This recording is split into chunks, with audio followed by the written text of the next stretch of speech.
Awit Kapitulo 24. Ang lupa ay sa Panginoon at ang buong narito, ang sanglibutan, at silang nagsisitahan dito.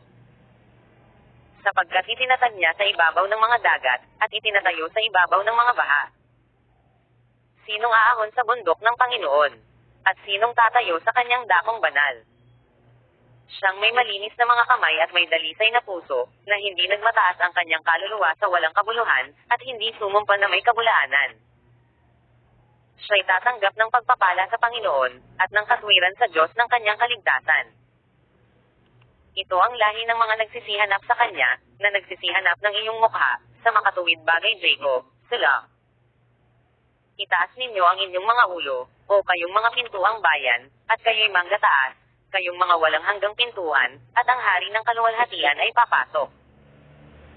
Sino ang hari ng kaluwalhatian? Ang Panginoong malakas at makapangyarihan, ang Panginoong makapangyarihan sa pagbabaka. Itaas ninyo ang inyong mga ulo, o kayong mga pintuang bayan, oo, magsitaas kayo, kayong mga walang hanggang pintuan, at ang hari ng kaluwalhatian ay papasok. Sino itong hari ng kaluwalhatian?